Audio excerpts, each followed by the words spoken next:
ഞാനിപ്പോൾ അമേരിക്കയിൽ പോർട്ട്ലാൻഡ് എന്ന് പറയുന്ന സ്ഥലത്താണ്, ഒറിഗോൺ സ്റ്റേറ്റിൽ. അപ്പോൾ അത് മാത്രമല്ല, ഇന്നലെയൊക്കെ ഒരുപാട് യാത്രകളായിരുന്നു. ഒരുപാട് സൈറ്റ് സീയിങ്ങും ഒക്കെ ആയിട്ടൊക്കെ നടന്നു. പല നല്ല നല്ല കാര്യങ്ങളും ഒക്കെ കണ്ടു. ജീവിതത്തിൽ വളരെ ആഗ്രഹമുള്ള അതായിരുന്നു കാണാനുള്ള, അതായത് ഒരു റെഡ്വുഡ് ട്രീസ് ഒന്ന് കാണണമായിരുന്നു. അത് കണ്ടു. അതുമെല്ലാം കഴിഞ്ഞൊക്കെ വന്നു കഴിഞ്ഞപ്പോഴാണ് ഞാൻ ഈ വിവരം, അതായത് നമ്മുടെ മറുനാടൻ ഷാജൻ സ്കറിയയ്ക്ക് സംഭവിച്ച ഒരു ദുരന്തത്തെക്കുറിച്ച് ഞാൻ അറിയുന്നത്. അപ്പോൾ അത് പ്രതികരിക്കേണ്ടതാണെന്ന് എനിക്ക് തോന്നുന്നു. കാരണം ഷാജൻ സ്കറിയ ഒരു വലിയ ജേർണലിസ്റ്റ് തന്നെയാണ്, സംശയമൊന്നുമില്ല.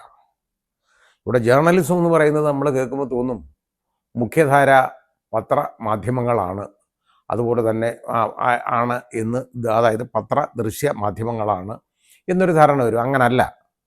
ഇവിടെ സോഷ്യൽ മീഡിയയിലായാലും ശരി, അത് ആളുകളിലേക്ക് വാർത്തകൾ കൊണ്ടെത്തിക്കുക, വിവരങ്ങൾ കൊണ്ടെത്തിക്കുക, വിശകലനങ്ങൾ നടത്തുക, നിരൂപണങ്ങൾ നടത്തുക, വിമർശനങ്ങൾ നടത്തുക എന്നുള്ളത് അതൊക്കെ ജേർണലിസ്റ്റിൻ്റെ ഒരു കടമയാണ്, കർത്തവ്യമാണ്, അവരുടെ ജോലിയുമാണ്.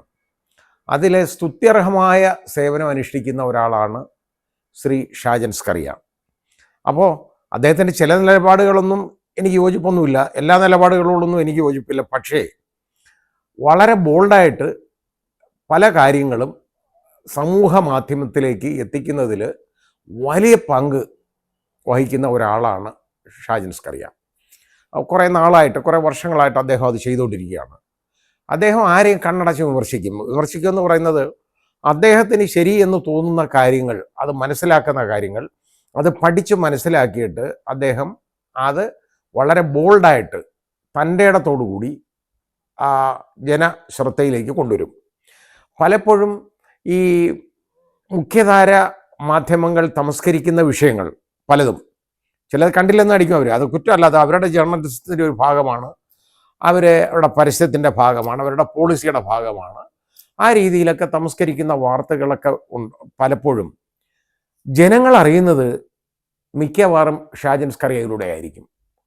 അത് അദ്ദേഹത്തിന് അത് ശരി എന്ന് തോന്നുന്ന കാര്യങ്ങൾ അദ്ദേഹം വിളിച്ചു പറയും, തൻ്റെ അടുത്തോട് വിളിച്ചു പറയും. അതിനൊരു റിസർവേഷനും ഇല്ല. അപ്പോൾ വളരെ ബോൾഡായിട്ടുള്ള, അത് എൻ്റെ അഭിപ്രായത്തിൽ അങ്ങനെ തന്നെയാണ് ഒരു ജേർണലിസ്റ്റ് ചെയ്യേണ്ടതും. കാരണം നമുക്ക് സത്യം എന്ന് തോന്നുന്ന കാര്യങ്ങൾ തൻ്റെ ഇടത്തോടു കൂടി സമൂഹത്തിൽ പറയുക. ഇല്ലെങ്കിൽ മനുഷ്യനെന്ന് പറഞ്ഞിട്ട് നടന്നിട്ട് എന്താ കാര്യം? ആളുകളെ ഭയക്കുക എന്ന് പറഞ്ഞാൽ എത്ര ഭയന്ന് എങ്ങോട്ട് ഓടിപ്പോവും? ഒരു ഭയം എന്ന് പറയുന്നത് ഒരു ജേർണലിസ്റ്റിനെ സംബന്ധിച്ചിടത്തോളം നല്ലതല്ല. അത് ഈ വളരെ, അതായത് അഗ്രസീവ് ജേർണലിസം എന്ന് പറയുന്നത് ആണ് യഥാർത്ഥത്തിൽ ഷാജൻ സ്കറിയ ചെയ്തുകൊണ്ടിരിക്കുന്ന കാര്യം എന്ന് പറയുന്നത്. അപ്പോൾ അദ്ദേഹം ഒരുപാട് ശത്രുക്കളെ പിടിച്ചു വച്ചിട്ടുണ്ട് കേട്ടോ. പല കാര്യങ്ങളെക്കുറിച്ചും ഷാജൻ സ്കറിയയ്ക്ക് അത് ആദ്യം ഒരു കാര്യം അവതരിപ്പിച്ചു, അത് കഴിഞ്ഞിട്ട് അതിന് കുറേ വ്യതിയാനങ്ങൾ ഉണ്ടാകുന്നു എന്ന് തോന്നുമ്പോൾ അതിൻ്റെ സബ്സിക്വൻ്റ് ഇവൻറ്റ്സ് വെച്ച് നോക്കുമ്പോൾ ആദ്യത്തിൽ മോഡിഫിക്കേഷൻ വേണമെന്ന് കണ്ടാൽ അതിന് അദ്ദേഹം തിരുത്താൻ മടിക്കാറില്ല. അദ്ദേഹം അതിനെക്കുറിച്ച് അത് വീണ്ടും പറയും, അങ്ങനെ പറയാറുണ്ട് എപ്പോഴും. അപ്പോൾ ഇത് ഞാൻ പറഞ്ഞില്ലേ, ഒരുപാട് ശത്രുക്കളെ പിടിച്ചു വെച്ചിട്ടുണ്ട്. കാരണം ആരെങ്കിലും വിമർശിക്കുക എന്ന് പറയുന്നുണ്ടല്ലോ, ഇന്ന് വിമർശനം പ്രത്യേകിച്ച് രാഷ്ട്രീയക്കാർ ഇഷ്ടപ്പെടുന്നില്ല. എന്നാൽ മനസ്സിലാക്കേണ്ടത്, ഈ രാഷ്ട്രീയക്കാർ തിരിച്ചറിയേണ്ട ഒരു ഒറ്റ കാര്യമേ ഉള്ളൂ. നമ്മുടെ ജനാധിപത്യത്തിൻ്റെ ഏറ്റവും അതായത് ജനാധിപത്യത്തിൽ ഏറ്റവും അതിനെ താങ്ങി നിർത്താൻ ഏറ്റവും വേണ്ടതെന്ന് പറയുന്നത് വിമർശനമാണ്. ഒരാൾ ചെയ്തത് തെറ്റാണ് എന്ന് ചൂണ്ടി പറയാൻ ഉള്ള തൻ്റെ ഇടം ഒരാൾക്ക് വേണം. ഉണ്ടെങ്കിൽ ജനങ്ങൾ അങ്ങനെ ചൂണ്ടി പറയുന്നെങ്കിൽ, അത് ചൂണ്ടിക്കാണിക്കുന്നെങ്കിൽ, അത് ശരിയാണെന്ന് കണ്ടാൽ അത് തിരുത്താൻ ഈ രാഷ്ട്രീയക്കാർ തയ്യാറാവണം, രാഷ്ട്രീയ പ്രസ്ഥാനങ്ങൾ തയ്യാറാവണം. പലപ്പോഴും അത് തയ്യാറാവുന്നതിന് പകരം എന്താണ്, ഈ പറയുന്നവൻ അവൻ ആരാണെന്ന് നോക്കും. അവൻ പറയുന്ന കാര്യങ്ങളല്ല നോക്കുന്നത്, ഈ വിമർശിക്കുന്ന ആരാണെന്ന് നോക്കും. എന്നിട്ട് അവനാണ് അത് കുഴപ്പം എന്നാണ്. എന്നാൽ അവൻ വിമർശിക്കുന്ന കാര്യങ്ങൾ ശരിയാണോ അല്ലയോ എന്നുള്ളതിനെക്കുറിച്ച് ആരും പറയാറില്ല. ഇവിടെ എത്ര കാര്യങ്ങൾ നമ്മൾ നല്ലതായിട്ട് നല്ല കാര്യങ്ങൾ നമ്മൾ അവതരിപ്പിച്ചാലും അതിന് എപ്പോഴും ഒരു എതിരഭിപ്രായം ഉണ്ടാവും. അത് തെറ്റൊന്നുമല്ല, ആണെന്ന് ഞാൻ പറയുന്നില്ല. കാരണം അത് അവരുടെ സ്വാതന്ത്ര്യമാണ്. കാരണം ഈ നമ്മൾ വിമർശനം ഉന്നയിക്കുന്നത് പോലെ തന്നെ അത് കേൾക്കുന്നവർക്ക് നമ്മളെ വിമർശിക്കാനും ഉള്ള അവകാശമുണ്ട്, ഇല്ലെന്ന് ഞാൻ പറയുന്നില്ല, അതുണ്ട്. ആ വിമർശനം എന്ന് പറയുന്നുണ്ടല്ലോ ആരോഗ്യകരമായ വിമർശനമാണ്, അല്ല ശാരീരികമായ ഉപദ്രവങ്ങളല്ല. ഇവിടെ എന്താണെന്നറിയോ, യഥാർത്ഥത്തിൽ ശ്രീ ഷാജൻ സ്കറിയയെ കൊലപ്പെടുത്താനായിട്ടുള്ള ഒരു ഗൂഢപദ്ധതി തന്നെ ഉണ്ടായി എന്ന് ഞാൻ മനസ്സിലാക്കുന്നു. 30/8/2025, അതായത് ഇപ്പം അമേരിക്കയിൽ ഇപ്പോൾ ഞാനിവിടെ ഇരിക്കുന്നിടത്ത് ഇന്ന് 31, അതായത് ഇന്നലെ എന്ന് പറയും, പക്ഷേ ഇന്ത്യയിൽ ഒരു ദിവസം കൂടെ മുമ്പോട്ട് പോകും. അപ്പോൾ 30/8/2025 തൊടുപുഴയിൽ മങ്ങാട്ട് കവലയിൽ അദ്ദേഹം എത്തുന്നു. മങ്ങാട്ട് കവലയിൽ മില്ലിൻ്റെ അടുത്ത് എത്തുന്നു. അദ്ദേഹത്തിൻ്റെ ഫോർച്യൂണർ കാറിൽ അദ്ദേഹം തന്നെ ഡ്രൈവ് ചെയ്തുകൊണ്ട് പോവുകയാണ്. ഒരു വിവാഹത്തിൽ പങ്കെടുക്കാൻ പോയതാണ്. അപ്പോൾ ആ വിവാഹമായിട്ട് ബന്ധപ്പെട്ട കാര്യത്തിൽ പങ്കെടുക്കാനാണ്. അപ്പോൾ അവിടെ കുറച്ച് പേര് ഒരു താർ കാറിനകത്ത് ഒരു ജീപ്പിൽ വരുന്നു. വന്നിട്ട് ഷാജൻ സ്കറിയയുടെ വണ്ടി കൊണ്ടിടിക്കുകയാണ്. അല്ലേ, ഇടിച്ചിട്ട് വണ്ടി അദ്ദേഹം നിർത്തി കഴിഞ്ഞപ്പോൾ അദ്ദേഹം ഇതിൻ്റെ ഈ ഗ്ലാസ് തുറന്ന് ഇങ്ങനെ നോക്കി, ഇതെന്താണ് അദ്ദേഹത്തിൻ്റെ അപ്പം തന്നെ സ്റ്റിയറിംഗ് ഇങ്ങനെ തട്ടി തലയ്ക്ക് പരിക്ക് പറ്റിയെന്ന് തോന്നുന്നു. നോക്കി, അപ്പോൾ ആ ജീപ്പിൽ നിങ്ങൾ ഇറങ്ങി വന്നവന്മാർ 5 പേരാണ്. അവർ വന്ന് നിന്നെ ഇന്ന് കൊന്നിട്ടേ പോകത്തുള്ളൂ ഞങ്ങൾ എന്നാണ് പറയുന്നത്. അപ്പോൾ മനസ്സിലാക്കേണ്ടത്, അവർക്കറിയാം ഷാജൻ സ്കറിയ അതിലേ വരുമെന്നുള്ളത്. അതുകൊണ്ടാണ് ഞാൻ പറഞ്ഞൊരു ഗൂഢപദ്ധതി ഇതിൻ്റെ പുറയിലുണ്ടെന്ന്.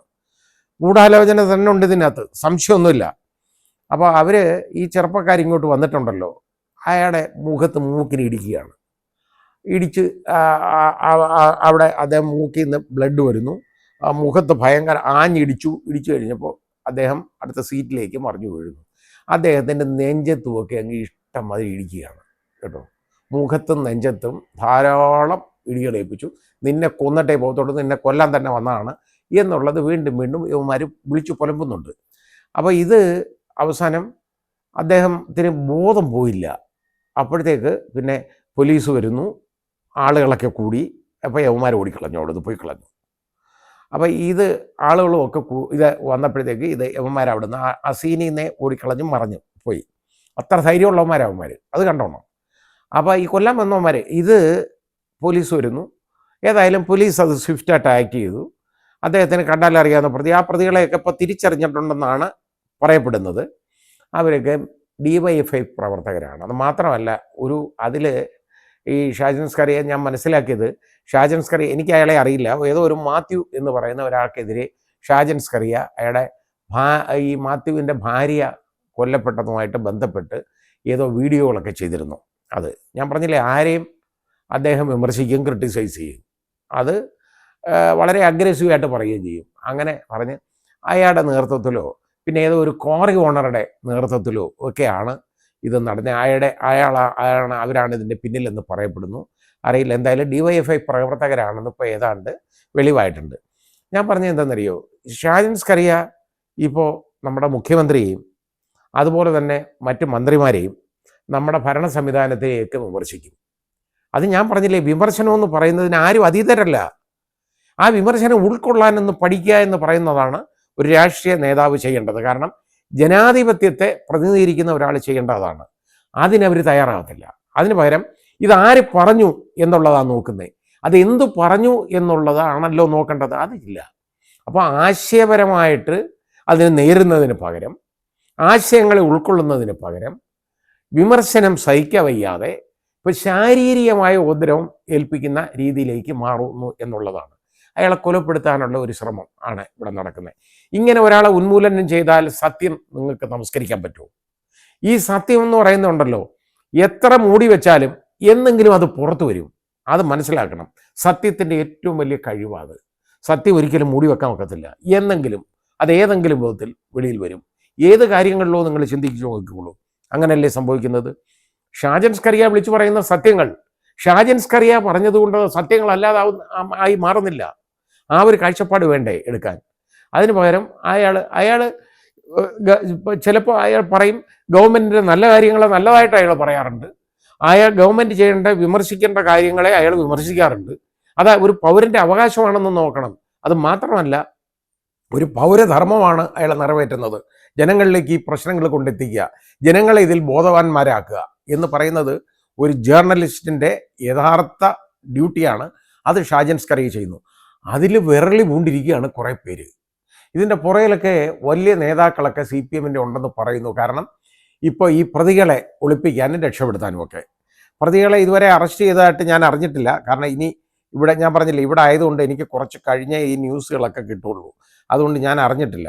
എന്നാലും അറസ്റ്റ് ചെയ്യേണ്ടത് വളരെ അനിവാര്യമായ ഒരു കാര്യമാണ്. കാരണം ഇത് ജേർണലിസ്റ്റിൻ്റെ ജോലിയിലേക്കുള്ള കടന്നുകയറ്റമാണ് ഈ നടന്നേക്കുന്നത്. ഈ ആക്രമണങ്ങൾ കൊണ്ടൊന്നും ആ ഷാജൻ സ്കറിയയെ ഒതുക്കാൻ പറ്റും എന്ന് ഞാൻ വിശ്വസിക്കുന്നില്ല. അയാളിലെ ഒരു നന്മകളെന്ന് പറയുന്നത് ഞാൻ കണ്ടേക്കുന്നത് ഇത് വിളിച്ചു പറയാനുള്ള തൻ്റെ ഇടമാണ്. ആ തൻ്റെ ഇടം എന്ന് പറയുന്നത് അയാൾ കാണിക്കാറുണ്ട്. ഞാൻ പറഞ്ഞില്ലേ, അഗ്രസീവ് ജേർണലിസ്റ്റുമാണ് യഥാർത്ഥത്തിൽ നടത്തിക്കൊണ്ടിരിക്കുന്നത് ഷാജൻ സ്കറിയ. ഇതെന്ന് പറയുന്നത് ജനങ്ങൾക്ക് ആവശ്യമാണ്.